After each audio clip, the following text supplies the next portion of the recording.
തൃശൂർ അതിരപ്പള്ളിയിൽ കണ്ടെത്തിയ മസ്തകത്തിൽ മുറിവേറ്റ കാട്ടാനയുടെ ചികിത്സ ഉറപ്പിക്കാനുള്ള ദൗത്യം തുടരുകയാണ്.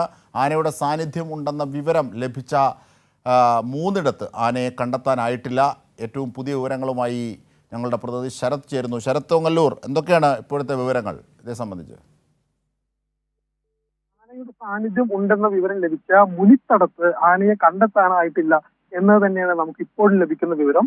ഈ ദൗത്യ സംഘം മൂന്നായി തിരിഞ്ഞുകൊണ്ട് 50 അംഗങ്ങളുള്ള ദൗത്യ സംഘമാണ്. ഈ ദൗത്യ സംഘം മൂന്നായി തിരിഞ്ഞതുകൊണ്ട് പ്രദേശത്ത് പരിശോധന നടത്തുന്നുണ്ട്. ഡ്രോൺ ഉപയോഗിച്ചുള്ള പരിശോധനയാണ് നിലവിൽ നടത്തിക്കൊണ്ടിരിക്കുന്നത്.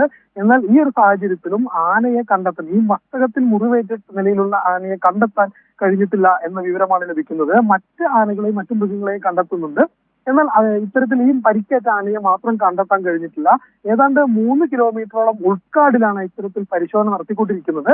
ഇന്നലെ 20 അംഗ സംഘമായിരുന്നു ഇത്തരത്തിൽ പരിശോധനയ്ക്കുണ്ടായിരുന്നെങ്കിൽ ഇന്ന് ആനയെ കണ്ടെത്താനുള്ള പരിശോധന തീവ്രമാക്കുന്നതിന്റെ ഭാഗമായിട്ടാണ് ഈ അരുൺ സഖ്യയുടെ നേതൃത്വത്തിൽ 50 അംഗ സംഘം പരിശോധന നടത്തുന്നത്. ഈ 50 അംഗങ്ങൾ മൂന്നായി തിരിഞ്ഞുകൊണ്ടാണ് കാടിന്റെ വിവിധ മേഖലകളിൽ പരിശോധന നടത്തുന്നത്. അജിംഷാദ്.